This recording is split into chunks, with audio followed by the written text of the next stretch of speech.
ফটকা বদার বদামিটা দেখছেন?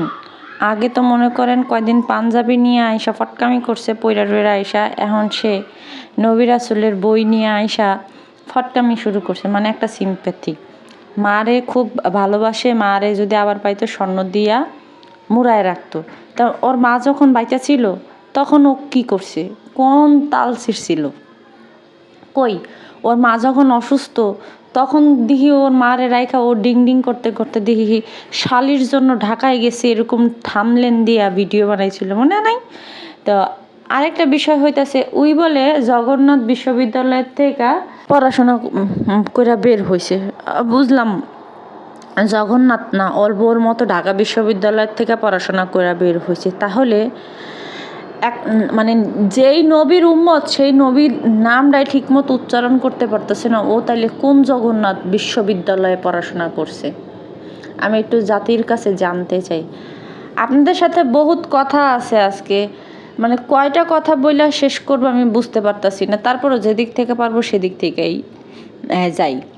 ওইদিকে রাজমিস্ত্রি শারমিন যেরকম মানে ব্যাক টু ব্যাক শুরু করছে যুদ্ধ, তারা এখন ভিডিওতে যুদ্ধ করবে। ওই যে রাজমিস্ত্রি বলছিল না, আসেন ভিডিও বানাই, আসেন আসেন আসেন আসেন আসেন করতে করতে ওই যে এখন ভিডিও অলরেডি বানানো শুরু হয়ে গেছে। রাজমিস্ত্রি 15 রোজাতে তার সেকেন্ড বউয়ের সাথে হানিমুন করতে যাবে। কোথায় যাবে মানে সেকেন্ড বলতে বুঝাইছি যে শারমিনের পরে যে আসবে, তার লাইফে তো 5-6টা ভাঙ্গা হয়ে গেছে অলরেডি। এখন যে আরেকজনের সাথে ভাঙ্গা করছে তাকে নিয়ে এসে হানিমুনের ট্যুর দিবে। আচ্ছা, তো চলেন আমরা ভিডিও শুরু করি। আসসালামু আলাইকুম। যে যেখান থেকে ভিডিওটা দেখবেন একটা করে লাইক দিয়ে দিবেন, চ্যানেলটাকে সাবস্ক্রাইব করে দিবেন। ও আরেকটা বিষয়, আমাকে মনে হয় গতকাল বা তার আগের দিনে একটা আপু ইউরোপ থেকে আসলে মেসেজ করছিলেন, কয়েকদিনই ধরে মেসেজ করতেছেন, আমি দেখলাম দুইটা। তো যাই হোক, আপনি যে ভয়েস মেসেজটা দিছেন আমি অনেক অনেক কৃতজ্ঞ।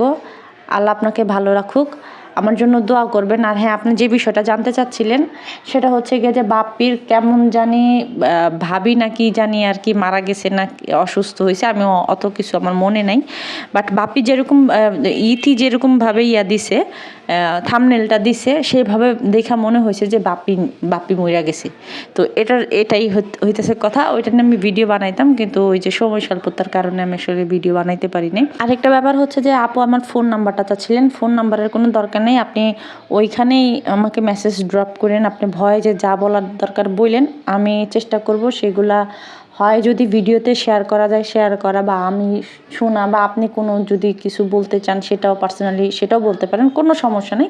ওই পেজটা আমারই, বাট ওই পেজটাতে আমি অ্যাক্টিভ না, বেশি অ্যাক্টিভ না। আমার আদার্স পেজ আছে, তারপরে গ্রুপস আছে, তো ওইগুলাতে গিয়ে দেখা গেছে কি যে আমি যেরকম অ্যাক্টিভ থাকি ওই পেজটাতে আমি এত অ্যাক্টিভ না।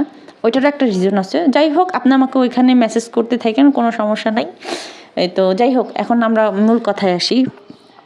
আচ্ছা, ঘটনা হইতেছে গিয়া যে বাপ্পি ও যেরকম ওর মার জিনিসপত্রগুলা হাতাইছে ওই দিন, হাতানোর যেটা হাতাইতে ও জাস্ট শুধু বলতেছিল যে মা আমাদের জন্য রাইখা গেছে, মা আমাদের জন্য রাইখা গেছে, মা আমাদের জন্য রাইখা গেছে। আচ্ছা, ওর মার ব্যাগের মধ্যে কিছু ভাঙতি টাকা ছিল আর কিছু ক্যাশ টাকা ছিল, মনে হয় 1020 টাকার মতো ছিল ওর মার ব্যাগের মধ্যে।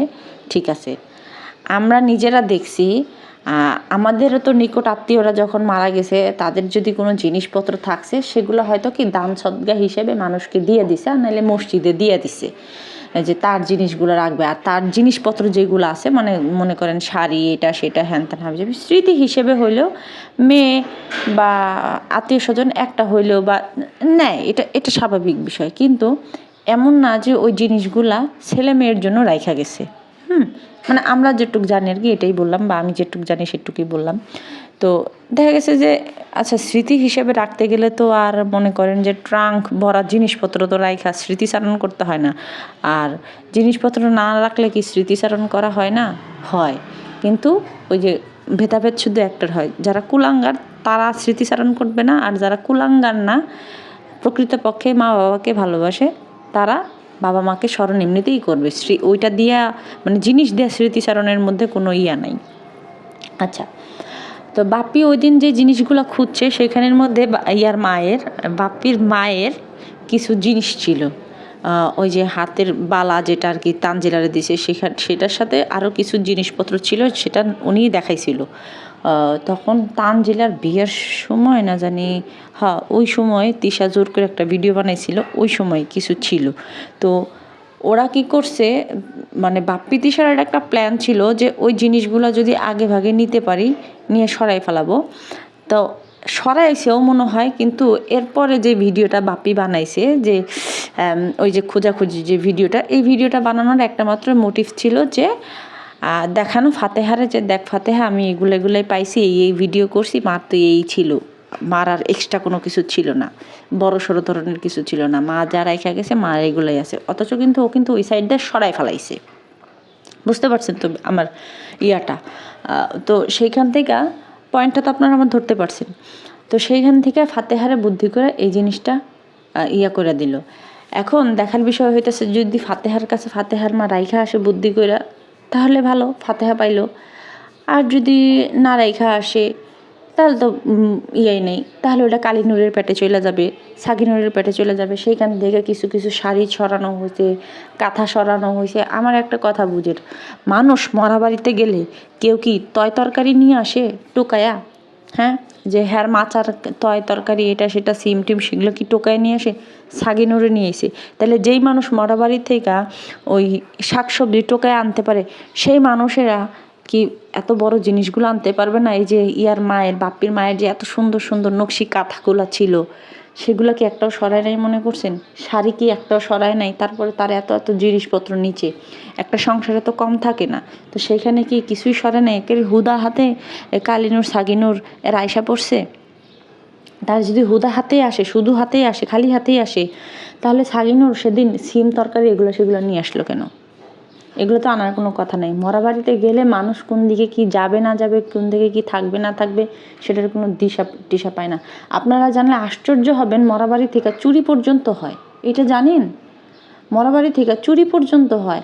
আমি তার সাক্ষী, আমি সাক্ষী একদম, যে এই জিনিসটা আমার ফ্যামিলির সাথে হয়েছে। আমি জানি যে মরা বাড়ি থেকে চুরি পর্যন্ত হয়। আমার বাবার পকেট থেকে টাকা চুরি হয়েছে। তারপরে আবার জানেনই তো যে মহিলা মানুষেরা টাকা পয়সা কোথায় রাখে, হয় গিয়া কোনো একটা বাটিতে রাখে, হয় একটা গ্লাসের মধ্যে রাখে না এরকমভাবে, ঘরের জিনিস কে নেবে? সেই সময়ও কিন্তু আমার আমার আমার বাসা থেকে কিন্তু চুরি হয়েছে। আমার রুমের জিনিসপত্র, সেই জিনিসটা ধরেন আমার যে থাকে না যে আমার টেবিল, সেই টেবিলের উপরে একটা জিনিস বা আমার কিছু সামগ্রী আছে যেগুলো আমি ইউজ করি রেগুলার, সেইখান থেকেও কিন্তু চুরি হয়েছে। মরাবাড়িতে কিন্তু চুরি হয়, অনেক চুরি হয়।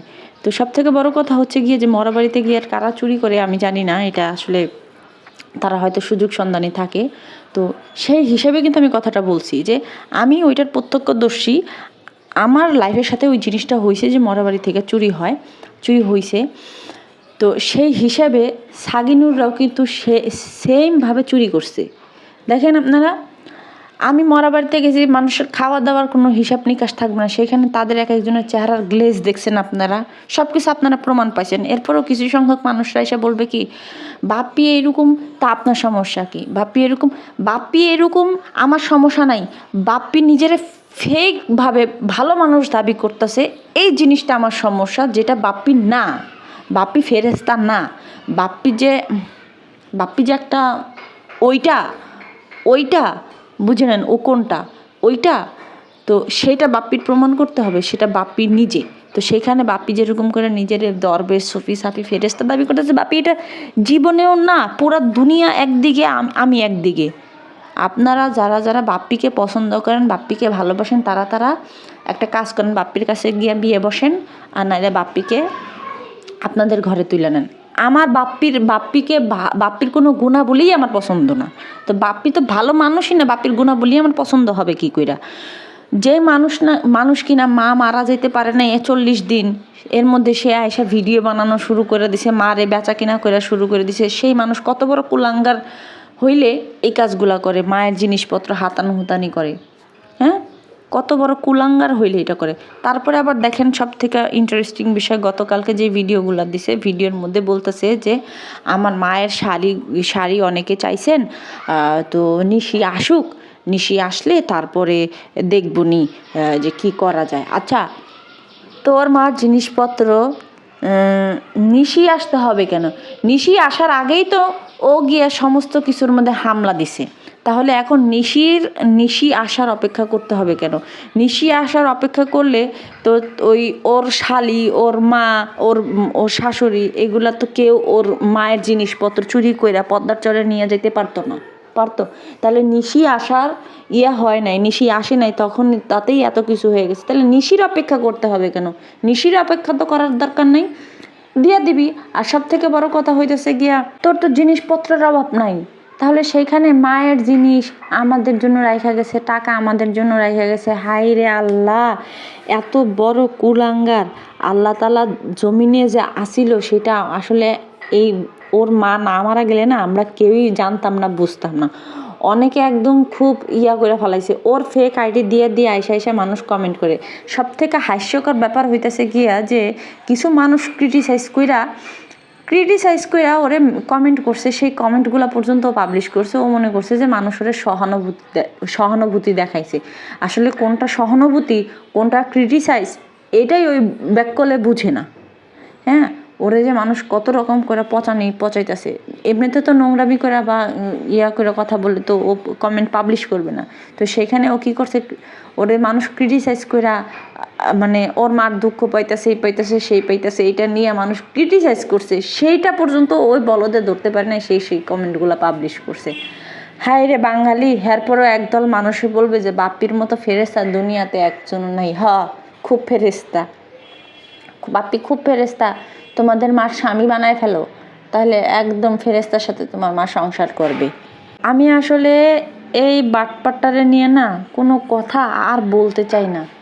এখন গায়ের মধ্যে খালি ঘিন করে। আমার পারি না ইচ্ছা মতো মন মতো ধোলাই করতে, পারি না আর কোনো কিছু বলতে, ঠিক আছে? তো এর মতো নাস্তিক, এর মতো কি বলবো, আর বাংলাদেশে বা মানব, মানে কি বলবো, এই জমিনে, আল্লাহর জমিনে আর একটাও নাই। কয় যে আমি দান সদকা তো অনেক করি, অনেক দিই। হ্যাঁ, কেউ যদি আইসা বলতো মা বেহেশত পাইছে, তাহলে তা আমি সব দিয়া দিতাম, আমার গিয়া সব কিছু যদি দান করা যায় তো আমি করতাম।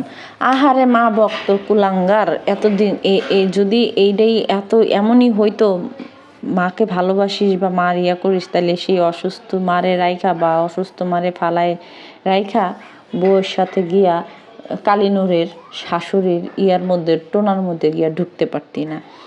এর থেকে আর বড় কোনো কিছু কইতে চাই না। কইতে গেলে আসলে অনেক দূরে চলে যায়, অনেক ওয়ার্ড চলে আসে। হ্যাঁ, বলতে চাই না। তো যাই হোক, এখন রাজমিস্ত্রির প্রসঙ্গে আসি।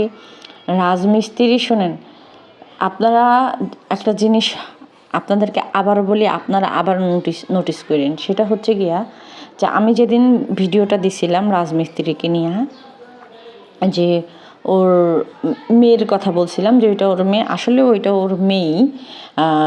তো সেই ভিডিওটার মধ্যে রাজমিস্ত্রি তার ফেক আইডি দিয়ে এসে আমাকে কিন্তু নোংরা গালাগালি করছে, যেটা আমি এখন পাবলিশ করব না, কারণ ওইটা পাবলিশ করাটা মানে হচ্ছে গিয়ে আমার ভিডিওটা নোংরা করা। আমি চাই না যে ভিডিওটা নোংরা করি। তো যেটা হচ্ছে গিয়া, ও আর শারমিন এখন দেখেন দুজনে কিন্তু আলাদা টাইমে ভিডিও দিচ্ছে। ওই যেদিন বলছি যে এক টাইমে ভিডিও দিচ্ছে, এখন আলাদা দিচ্ছে, কিন্তু থাম্বনেল, টাইটেল একটু সামান্য আলাদা করে দিছে। আচ্ছা, তো এখন তারা দুই জামাই বউ মিলা ভিডিও তো বানাইতেছে, সে সাথে আরও কয়েকজন মিলা কিন্তু মিলিত হয়ে ভিডিও বানাইতেছে। আচ্ছা, এখন আপনাদের কাছে আমি কিছু কথা বলি বা কিছু পয়েন্ট ধরি, সেই পয়েন্টগুলো দেখেন তো কাজে আসে কিনা। কথা হচ্ছে গিয়া যে শারমিন যদি ওর সাথে সংসার নাই করে, তাহলে ও সেই নারায়ণগঞ্জ থেকে কেন চলে আসলো? আসার তো কোনো দরকারই ছিল না, যেহেতু সংসার করবে না। মিলমিশ হয়েছে যেহেতু, আর যেহেতু মিলমিশ হওয়ার পরে যেহেতু এই কাহিনীগুলো হয়েছে, তো সেই ক্ষেত্রে তারা আবার কোনো তাদের ওইখান থেকে বা তাদের পক্ষে থেকে আবার কোনো মানুষদেরকে ডাকে নাই। যেই মানুষ বা ওইখানের যে স্থানীয় মানুষদেরকে নিয়ে মিটিং করছিল, সেই স্থানীয় মানুষদেরকে নিয়ে আবার মিটিং করে নাই কেন? বা তাদেরকে জানাইছিল? আমার মনে হয় না জানাইছে। জানাইলে তারা এই বিষয় নিয়ে কোনো কথা বলতো না। আচ্ছা, থার্ড হচ্ছে যে শারমিন আর এই রাজবদনা, শারমিন আর এই রাজবদনা যদি সংসারই না করে, তাহলে এই রাজবদনায় বারবার শুধু কেন ভিডিও বানাচ্ছে? ভিডিও বানানোর তো কোনো কথাই না এখানে, তাই না? ভিডিও বানানোর কেউরই কোনো কথা না, কারোরই কোনো কথা না, যেহেতু সারাসারি হয় নাই, ঠিক আছে, সংসার করবে না, তাহলে সেই হিসেবে তো তাদের কোনো ভিডিও বানানোর কোনো দরকারই নেই, কথাই নেই। কিন্তু তারা দেখেন রেগুলার ভিডিও বানাইতেছে। শারমিন দিক দিয়ে ভিডিও বানায় বলে যে আমি কিছু বলতে চাই না, ওদিকে আবার রাজমিস্ত্রি আবার ভিডিও দিয়ে বলতেছে যে আমি কিছু বলতে চাই না। তা বলতে যদি নাই চাস তাহলে তোরা ভিডিও কেন দেস? ভিডিও দেওয়ার তো কোনো দরকারই নেই। তো শারমিন ওই দিন তার ওই জামাইয়ের জিনিসপত্র দেখে আবেগপুত হয়ে গেছে, আবেগপুত হয়ে কান্দাকাটির ভাঙ করছে। আসলে কি কান্দাকাটি, এটা কি চোখ দিয়ে পানি পড়ছিল? পরে নাই। গতকালকেও যে নাটকটা করলো, চামড়ার মুখ, এই মুখ সেই মুখ, মানে শাশুড়িরে বলছে, শাশুড়ির কথা তো পরে আসি। তো সেইখানে গিয়া তার কি চোখ দিয়ে পানি আসে নাই। সে নিজেকে যেরকম প্রতিষ্ঠিত করতে চাইতেছে, একদম নাবালিকা প্রতিষ্ঠিত করতে চাইতেছে, এটা তো হবে না, কারণ সে তো নাবালিকা না, তার নাটকের স্ক্রিপ্টই ভুল। তো সেখানে সে নাবালিকা দাবি করে কিভাবে? সে কি কাউরে কম বলছে? সে কি কাউকে কি কম কথা বলে না, কিন্তু অনেক বলে, অনেক, যেটা কিন্তু মানে কারোটা ধরা যায়, কারোটা ধরা যায় না, কারোটা বোঝা যায়, কারোটা বোঝা যায় না। আচ্ছা, এখন ফোর্থ যেটা হচ্ছে সেটা হচ্ছে যে রাজমিস্ত্রি যে 15 রোজায় কোথাও যাবে, তার মানে কি আপনারা কি বলতে মানে বুঝেন? যে রাজমিস্ত্রি হয়তো যদি দেশের বাহিরে যায়, তাহলে ওই যে যেমন প্রবাসে থাকে, তো প্রবাসে থাকলে দেখা গেছে যে বউরা কিন্তু বেশিরভাগ ক্ষেত্রে মার বাসাতেই গিয়ে থাকে। তার মানে কি এইটা যে শারমিনের মার বাসায় রাইখা রাজমিস্ত্রি প্রবাসে যাবে এরকম কিছু, বা কোথাও ঘুরতে যাবে? আপনারা কিন্তু বিষয়টা একটু মিলায় দেখবেন যে কোথায় কি হয়। যদি এইটাই না হয়, তাহলে যেই জিনিস যারা নিয়ে আসছে, যেই জিনিস নিয়ে এত লুকোচুরি হয়েছে, এত কিছু হয়েছে, সেই জিনিস আবার সেইখানে চলে গেছে কেন? আর রাজমিস্ত্রির মাকে রাজমিস্ত্রির করছে, মানে রাজবদনার মারে, রাজবদনার যে বড় মেয়ে, সেই বড় মেয়ের সাথে রাইখা যাইতেছে। কাহিনী কি এখানে? কাহিনী কিন্তু একদম পানির মতো পরিষ্কার, খালি যদি একটু ধরতে পারেন তাহলে আরও পরিষ্কার হয়ে যাবে। বুঝতে পারছেন জিনিসটা? যে আচ্ছা, প্রবাসে যারা থাকে স্বামী স্ত্রী, ধরেন প্রবাসে বিদেশে যারা থাকে, তো তারা কি তাদের কি ডিভোর্স হয়ে যায় বউয়ের সাথে? ডিভোর্স হয় না, কিন্তু স্বামী স্ত্রীর ডিভোর্স হয় না। তো সেম জিনিসটা আপনারা ক্ষেত্রে দেখেন, মাল্টি নোংরা আর রাজবদনার ক্ষেত্রে দেখেন, দুইটা কিন্তু সেম জিনিস, আলাদা থাকতেছে। তাদের কি ডিভোর্স হবে?